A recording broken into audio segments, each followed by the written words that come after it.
Well, we're back again with yet another video. Today I'm going to look at this little car park find. This is on the back of my video about the autopsy of failed Christmas lights that's growing in popularity. So yeah, thanks guys for liking that one. I'm actually making a couple of bucks off it. Not a lot, but enough to maybe keep the lights on. Anyway, this is a little light that clips onto a 9-volt battery that makes it into a torch. Now, 9-volt batteries are kind of expensive, but you know, it's nice to have in your kit as an emergency bit of gear. Now, what we're going to do here is we're going to go over to my control panel here and flick on our 9 volts here, and then we will flick some keys up here, see if this actually works. Let's see, no, I can never remember the polarity of 9-volt battery clips. Let's flick our switch across. I'm pretty sure I'm going to have to open this up and clean it, and there's some rusty bits come out of it too. So we'll clip onto this one. I'm trying each polarity in each switch position, and this clip is not clipping on today. So we've got nothing. So I guess we're going to pry this open and see if we can fix it. Alright, I'm going to use my handy dandy spudger tool that Tinkerman Mick gave me a few years ago now actually, and see if we can pry this open. It looks to me like this little section here is where it's joined, and I can probably pry it up. And yeah, it's going to be an interesting little thing, deconstructing how they assembled this. So there's not too many other options unless you push this whole grill backwards out. But let's see if we can get under the switch here, and this bit is clearly lifting up. Maybe this whole panel lifts up, and I've just scratched it. Oh dear, that's free, but I scratched it. Alright, give me a minute to yell and scream and yell profanities at this, and maybe it will just fall apart. Alright, well, we got it open, but clearly disassembly was not part of the design features of this unit. We can probably get this working again. The main issue I can see here is this switch is waterlogged and probably pretty useless. So, and it's pretty much just a cob LED with a dropping resistor.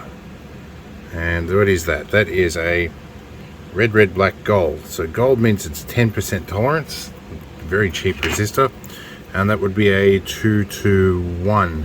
So it's 220 ohm. I usually use about 390 for running an LED off 12 volts, so that would be about in keeping with what we're doing here. So I'm going to guess that red is positive. However, Chinese often have other ideas. So and I assume that's where this is made. Let's have a look here. So our white wire here is through the resistor, so our resistor is on the negative, which also makes sense. We'll clip our little attachment on here, turn on our 9 volts again, and I have the shakes tonight, so you'll bear with me. Now let's touch this. Okay, well, okay, that is a bright little, okay, something is now not working. There we go. That is a bright little cob LED. Let's see if I can clip that on there. Wow, that is definitely very bright. Well, this could be nifty if I can get this working again. Make a compact little thing to put under the seat of the Argo, or I could just buy another one for like the $2 or $3 that they are. In any case, yeah, the way this came out, this little section was in here, and I basically grabbed it with a pair of pliers and pulled it until the glue bonds and these little tabs on the side let go. So we might be able to get away with resoldering some wires onto this. The switch, I think, is a little done for. So we could bypass the switch, or I could contact clean it. I'll try some contact cleaner first. Alright, we're going to get in here with some handy dandy contact cleaner. Now, I have been using hand sanitizer today, so of course my grip is done for. And I think there's some dry solder joint here. That seems to be wriggling in there a lot. Or maybe that's just the casing of that switch. Looks like the casing of that switch is a little bit knackered. which means we might be able to actually pull that off and expose the contacts. I know this is a lot of work for something cheap, but you know, I'm having some fun. So I'm going to see if I can get this can off. Give me a couple of minutes off camera. Alright, so I got the switch can off. It's over here. We're going to jump to a slightly higher zoom and see if we can handle this focus. So here's the interior of the switch. In case you've never seen what happens in these switches, this little piece here slides between one set of contacts and the other set of contacts. It's just a little, basically a little bridge piece, which we can take off and then we can clean the contacts. The only reason I'm going to this much trouble is because I don't have a spare switch. And I'm not going to go all the way up the street and check in and all the other stuff we need to do just to get one of these little switches for something that didn't cost me anything in the first place. So, and sometimes this practice is handy for field repairs. There are times where stuff might go wrong in the field and I don't have a switch, and I might need the practice of reassembling something like this. There's that little switch thingy that I may have bent, I don't know. We'll see. Now let's see which ones we are looking for. We need to bridge those later two contacts, so we need to push this along that way. And now let's go get our clips. Let's move our zoom out and we'll hook some power up. Alright, let's see how we go. We'll zoom in again, grab our tool and let's say focus on that bit and move this across. We have a life. Alright, and we should be able to move you back across off those contacts again. And we can bridge it with this thing too if we really want. Alright, let's see if we can reassemble the switch without destroying it. Alright, I think I've got the switch mostly wired up. I'm going to check that it works. Okay, I'm going to leave it in the on position for now just in case it jams, because I'm not sure if I've got that crimped quite right. Alright, let's see if we can put a new wire on this, or a couple of new wires on this bit, and put this back together. Alright, higher zoom for this point. I have something like 100 meters of this cable. I literally have 100 meters. There you go. We're going to chop off a couple of bits of this and we're going to use it to repair things. Namely those things. They'll both be red wires, but I don't think that really matters. And we might need a soldering iron. Let's, where's my soldering iron? We'll use the small one. Let's use the solder station. No, that's the wrong one. That one. Should turn on that soldering station. And my UPS doesn't like this surge current on that. But anyway, let's get some wires tinned. Alright, while our soldering iron is warming up, we're going to... I have no fingernails or grip today, that's frustrating. I'm going to stick that down with a bit of blue tack. I'm going to grab some 60-40 tin lead solder. I know you guys have probably been hearing the air conditioner noise through the back of all this video, but you're going to have to deal with it. It's been like 37 degrees today, 38 I think here. And I'm pretty well done with the high temperatures today. I have multiple sclerosis and it is heat sensitive. That's why you're getting a bit more of the electronic videos rather than the outdoor I'm going survival in my Argo videos, because it's too bloody hot. Oh, now I'm going to have to tick that little tick box when I submit my video. Oh, there's mild profanity. Anyway, don't care. Let's put this back together. So this one's our negative wire, and we might want a little bit of solder here to, where are we, just to help soften that, knock you off. That one's our neg. I'm going to mark that before I forget, because it will be a problem if I don't. Where is a marker? That's our negative wire. Okay, cool. It is marked. For what? I don't know. Take you off. A bit more solder on that one. No, that's the wrong soldering iron. I have too many of them hanging around here. There we go. To you. And we might swing this out this way because I've got a feeling this actually will go together a lot more easily if I, bring this over this side. So let's swing it around. Yeah, I think that this one, it is going to be advantageous to go this way. And I'm guessing that little plastic recess there has got to do with the switch body. So we might route that behind there. Like so. Alright. That, I think, might get us where we want it to go. The next bit, I'm going to have to resolder onto these ones. Alright. So, we're going to need our marker again. Where is our marker? That is neg there, and that is pos there. Alright. Let's see if I can go in a little bit. We will chuck you sideways and angle our camera down a bit and wet our tip a little bit with some fresh solder, and that should allow us to rip that out.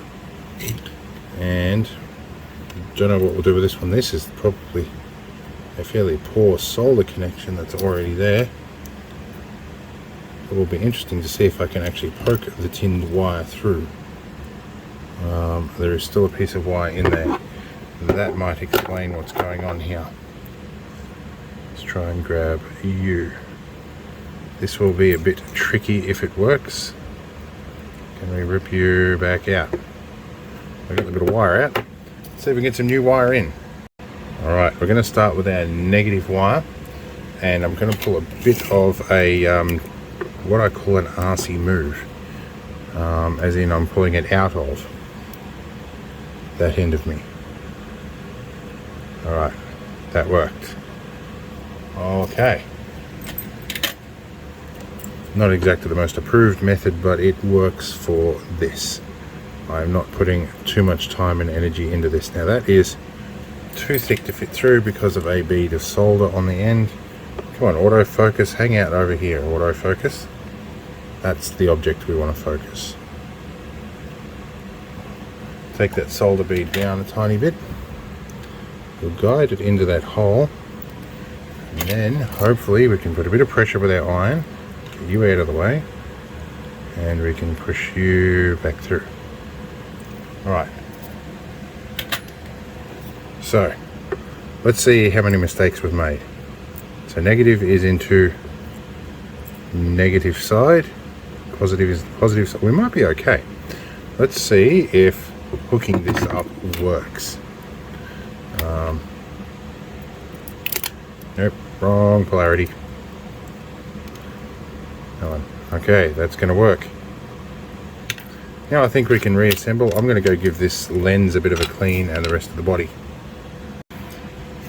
Alright, so we're giving this just a rudimentary clean. It's a bit scratched up anyway. Let's see if we can get this assembled without taking a screaming Homer Simpson run up at it. And I think Simpsons references need to be used a bit more often. Okay, so we've got our little reinforcer, spacer, whatever you call it in there. Turn you around, so our switch goes in there. Poke you in a little bit. And we need our switch thingy-mabob. So a little plastic adapter for the plastic adapter. And push that in there. I bet you I got too much wire on this top piece. But I'll spin you around and see if we can insert that in there. This is going to be tricky. And I'm thinking there is a keyway of some sort in there. Or at least a notch. This is going to be a tight squeeze. This might be a screaming run-up job after all. Let's see if we can get you in.